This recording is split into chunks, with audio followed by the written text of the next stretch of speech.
Assalamualaikum guys, welcome back to my channel. This is Faizan and you are watching Faiz in Japan TV. तो आज का scene मैंने इस तरह का बनाया है कि हमारे साथ बराबर में बहुत अच्छे दोस्त हैं जिनसे मेरी स्टार्ट में जो है वो यूट्यूब से ही मुलाकात हुई थी। इनके कमेंट्स आए थे, इन्होंने मुझे कमेंट्स किया और जब बताया कि मैं भी जापान में रहता हूँ और मुझसे कुछ 100 किलोमीटर दूर, तो इस तरीके से हमारा मिलना जुलना शुरू हुआ।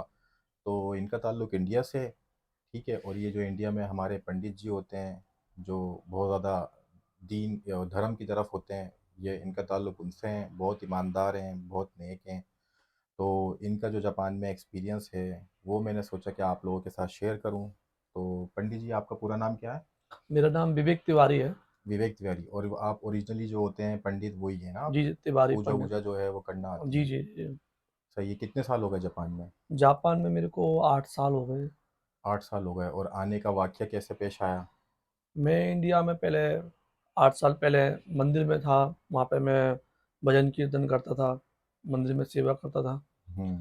तो वहाँ पे सेवा करते-करते वहाँ पे जिस मंदिर में मैं सेवा करता था वो इंटरनेशनल मंदिर था, इस्कॉन टेम्पल, पूरे वर्ल्ड में है। तो वहाँ पे काफ़ी फॉरेनर लोग आते थे, हर कंट्री का बंदा आता था। तो वहाँ पे मेरे को मेरी वाइफ़ जापानीज़ वाइफ़ मिली। तो हम उसके साथ रहे काफ़ी टाइम, घूमे फिरे, हमने उसको घुमाया फिराया, उसे हम पे विश्वास हुआ। विश्वास होने के बाद में फिर हम दोनों की सोच अच्छी मिली, तो वो मुझे फिर जापान लेके आई। जापान लाने के बाद में फिर लाइफ बड़ी अच्छी गई। फिर कुछ ऐसे वाक़यात पेश आए होंगे कि आप लोगों की अलग हो गई, ऐसे ही हुआ होगा ना यकीनन, हाँ, क्योंकि फिर अभी तो आप ही। काफ़ी 2 ढाई साल बाद दोनों की सोच विचार नहीं मिली, ठीक है, तो पर फिर वो हम। आपके एक्सपीरियंस के हिसाब से ये अच्छा वाक़या हुआ कि आप जापान में आ गए और अच्छा हाँ, एक्सपीरियंस रहा, अभी अच्छी सैलरी भी। कितनी सैलरी, आप अभी क्या करते हो, मतलब जॉब क्या करते हो? अभी मैं मित्सुबिशी कंपनी में काम करता हूँ 7 साल से। अच्छा। हाँ, और तो सैलरी आपकी कितनी हो जाती होगी? सैलरी बोले तो इंडिया के हिसाब से 1.5 लाख रुपए। जेके वहाँ के हाई स्किल्स लेबर जैसे आईटी वाले अगर हम कंपेयर करें तो आईटी इतने वालों कमा सकते हैं आईटी वहाँ पे? वाले से ज़्यादा ही कमा रहा हूँ। आईटी मतलब वाला इंडिया में वहाँ जो पे। आईटी इंजीनियर हैं उनसे ज़्यादा पंडित जी यहाँ जापान में एज अ हाँ, लेबर कमा रहे हैं, मतलब घंटों हाँ, के हिसाब लेबर से। की तरह से वहाँ पे हम्म। जो आईटी वाला बंदा है वो 70,000, 80,000, 90,000 ही कमाता है। हम्म। अच्छे लेवल का है, अच्छे टॉप का है, उसकी तो मुझे पता नहीं वो ज़्यादा कमाता है, लेकिन जो मेरे लिंक में है जानकार है, वो 80-90 से ज़्यादा नहीं कमाते आईटी वाले। सही से। और वहाँ पे इतने पैसों में तो सरवाइव कर लेते होंगे ना? हाँ, वो भी आदमी अच्छा को है। नॉर्मल वहाँ 11,000 रुपये मिले, 15,000 तक में अच्छी ज़िंदगी काट सकता है आराम से बंदा वहाँ। और जो तुम्हारे जैसा बंदा होगा वो अमीर होता होगा वहाँ पे। हाँ, क्या बात है। बस ऊपर वाले की देन है। हम तो कुछ भी नहीं थे, ऊपर वाले तो ने फिर हमको लेके आया। अगर किसी लड़के को, मतलब जो इंडिया से ताल्लुक़ रखते हैं, अगर उनको इसी तरीके से शादी करके जापान में आना हो तो आपका मशवरा क्या है? वहाँ पे ये चीज़ आसान है, मतलब लड़कियाँ आराम से मिल जाती हैं या नहीं मिलती? देखो जी, फॉरेनर लड़कियाँ या जापानीज़ लड़कियाँ? चाहने से तो आदमी कुछ भी पा सकता है, पर आदमी की मेहनत होनी चाहिए। और ये मेहनत पे नसीब का भी काम है। नसीब की बात है। अगर एक वहाँ हमारे वृंदावन में एक इस्कॉन टेम्पल है, बहुत वर्ल्ड फेमस है, वहाँ पे काफ़ी तरह के फॉरेनर लोग आते हैं। हाँ हाँ हाँ। अगर कोशिश करेंगे, प्रयास करेंगे तो कुछ ना कुछ होता है, रास्ता निकल जाता है वहाँ पे। ये बहुत ज़्यादा फेमस जगह है जो टेम्पल आप हाँ, बता रहे हो? बहुत इंडिया का सबसे फेमस टेम्पल है इस्कॉन टेम्पल। ISKCON temple. हाँ, तो वहाँ पे मुझ जैसे काफ़ियों की ज़िंदगी बनी है वहाँ पे। ओह मैं तो हो। एक छोटा-सा कीड़ा हूँ। सही वहाँ सही पे अगर सही। आप मिसाल देखोगे तो बहुत लोग हैं, काफ़ी लोगों की लाइफ बनी है वहाँ पे। जो वहाँ पे लोग। एक बार आदमी चले जाए, अच्छे से सेवा करे, किसी के संग छल कपट नहीं करे, सोच अच्छी रखे, तो परमात्मा ऊपर वाला कोई ना कोई रास्ता निकाल देगा। सही है। तो इन्होंने पूरी लोकेशन के साथ आपको जगह का नाम बता दिया है, वहाँ पे जाओ, अपने नसीब को चेक करो, हो हुँ, सकता है आपका लाइफ पार्टनर वहाँ पे आपका इंतज़ार कर रहा हो। जैसे इनको मिला जी, वो जी। आपको भी मिल जाए। और लाज़मी नहीं है वो जापान से ताल्लुक़ रखता हो सकता है कि अमेरिका हो या हाँ, कनाडा हाँ, हो। वहाँ पे हर कंट्री का बंदा मिलेगा आपको। सही है सही है। जब मैं जापान आया था, आप विश्वास कीजिए, मेरे पास ₹1 नहीं था। ₹1 मैं वहाँ पे म पूजा करता था दुकानों में, मेरे को ₹300 मिलते थे, गाइडिंग करता था जब मुझे ₹500 मिलते थे, कोई परसों।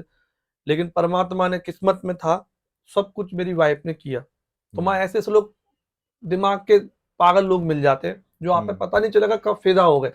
ये चीज़ ध्यान रखना। पर हुँ। अपनी सोच अच्छी रखे, चोरी ना करे और सच्चे बन के रहे ना, तो कोई आपका रास्ता नहीं काट सकता दुनिया में।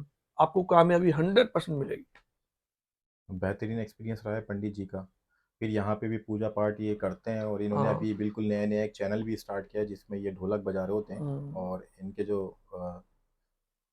धर्म धर्म में जो जापान सिस्टम में होता है पहले मैं वो मंदिर जाते हैं और ये कंपनी करते में हैं। काम करता था, धीरे-धीरे मेरे को मंदिर मिले। जापान में एक श्री राम मंदिर है, जिसमें नरेंद्र मोदी जी आएँगे, और एक आपका इवाराकी में हो गया, एक शिनजुकू का जो मेन गढ़ है शिनुकोबू, वहाँ पे भी मैं सेवा करता हूँ, और एक ओकाची-माची है, वहाँ पे अभी थोड़ा-थोड़ा जाना चालू किया हूँ।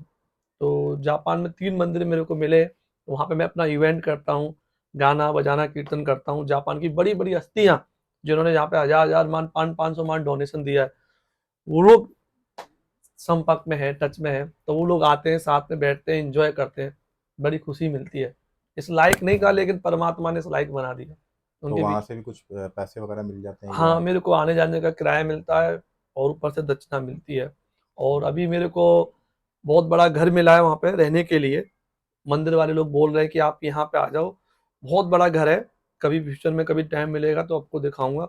सब मतलब ऊपर वाले का है, मेरा कुछ नहीं है। तो ये सारी चीज़ें जो हैं ये अपने यूट्यूब पे अब से लेके सब दिखाने लगेंगे। इन्होंने एक दो वीडियो अपलोड भी किए हैं। हम्म। वो इनके हिसाब से जो ये जो काम कर रहे होते हैं और अपने मंदिर की वो भी ये आपको दिखाएंगे। तो अपने चैनल का नाम बताना है, जो लोग मेरे इंडिया से देख रहे हैं वो शायद। जी, मेरे चैनल का नाम है श्री राम मंदिर जापान। श्री राम मंदिर जापान। हाँ, सही तो है। मैं जब मंदिर में जो भी प्रोग्राम होता है, कीर्तन होता है, इवेंट होता है, होली दीपावली का, मैं सब उस पर वीडियो शेयर करता हूँ। तो आप अगर सही है। यूट्यूब पर चेक करेंगे, तो उसमें मैं ही आपको गाते बजाते दिखाई दूंगा, तो नाम आप तो देखें। उन लोगों के लिए क्या कहोगे जो लोग पाकिस्तान में हैं और वो लोग शादी करके आना चाहते हैं, तो क्या वो इंडिया में जाएं और वहाँ पर नहीं, ढूंढें? नहीं, वहाँ भी उस पाकिस्तान से मंदिर तो बहुत मुश्किल हो जाएगा, बहुत लंबा सफ़र हो बहुत जाएगा। लंबा सफ़र हो तो जाएगा। जो पाकिस्तान वाले हैं वो वहाँ के लोग जो है ना वहीं की जगह के हिसाब से कोई ढूंढ लें जहाँ पे हाँ, लोग होते हाँ, हैं। बहुत ऐसा संभव तो ये लगता नहीं। इंडिया वालों के लिए ऑफर है। इंडिया वालों के लिए ऑफर है, जो इंडिया में जिन पे कुछ काम धंधा कुछ भी नहीं है, कोई सहारा नहीं है, वो जाके वहां चले जाएं, सच्चे मन से वहां रहना खाना पीना सब मिल जाएगा, और वहां हम्म। सेवा करे। सेवा करते करते कोई ना कोई आपको ऐसे हाथ पकड़ेगा और कहीं भी लेके चले जाएगा, ये ध्यान रखना। मेरे हम्म। सामने मिसाल है 20-25 ऐसे ऐसे लोग देखे मैंने, वहां पे झाड़ू पोछा करते थे, आज वो ऑस्ट्रेलिया का सिटीजनशिप लेके बैठे हुए हैं। हम्म। ऐसे लोग अमेरिका, कनाडा, इंग्लैंड, बहुत तरह की मिसाल है। जब आप इस्कॉन हम्म। टेम्पल जाओगे वृंदावन में, तो आप एक बार पहुंच जाओ, आपके रास्ते अपने आप खुल जाएंगे। पर अपनी सोच अच्छी रखना, किसी जिसके साथ रहो उसके संग चोरी मत करना, झूठ मत बोलना। ये 2 चीज अगर आपने कर ली, तो आपको सक्सेस होने से दुनिया में कोई नहीं रोक सकता। ज़बरदस्त। हम्म। बेहतरीन हो गया। ये तो सारी इन्होंने अपनी सारा एक्सपीरियंस बता दिया जापान का, अपनी कमाई का बता दिया, अपने इन्होंने आने हम्म। का एक्सपीरियंस बता दिया। और ये अच्छी लाइफ जी रहे हैं यहाँ पे, और तुम्हारे पास भी सिटीजनशिप आ गई हाँ, है ना? हाँ जी, जी, यहाँ का तो प्यार। ये भी बहुत बड़ी बात है। जापान में इतने हम्म। आराम से इतने कम टाइम में नहीं मिलती। कितने साल में मिल गई थी? मैं जापान का पहला एक इंडियन बंदा हूँ, जो मुझे 2 साल 4 महीने में मुझको एजुकेशन मिला। क्या बात है, मतलब परमानेंट रेजिडेंट सिर्फ जापान का पहला इनको मिल इंडियन गया। हूँ। पहले इंडियन, और ये बात गलत नहीं है। मैंने नहीं सुना कि कोई मैं किसी को इतनी पासपोर्ट जल्दी दिखा मिलता दूंगा है। अपना, कहोगे जब कोई पूछेगा तो पासपोर्ट दिखा सकता हूँ मैं। ठीक है। तो हम्म। ये था जो एक्सपीरियंस है कि हमारे भाई हैं इनका, मैं आपके साथ शेयर करना चाहता था अपने चैनल पे, क्योंकि मुझे बहुत सारे लोग इंडिया से भी देखते हैं। तो जी। उन लोगों के लिए भी काफ़ी ये इंफॉर्मेटिव वीडियो थी। फिर इसी तरीके से इंशाल्लाह कभी कोई और टॉपिक मिला, कंटेंट मिला, तो आपके साथ वीडियो बना के शेयर करूँगा। जब तक के लिए इजाज़त दीजिए। अल्लाह हाफिज़। थैंक यू जी, बहुत बहुत शुक्रिया।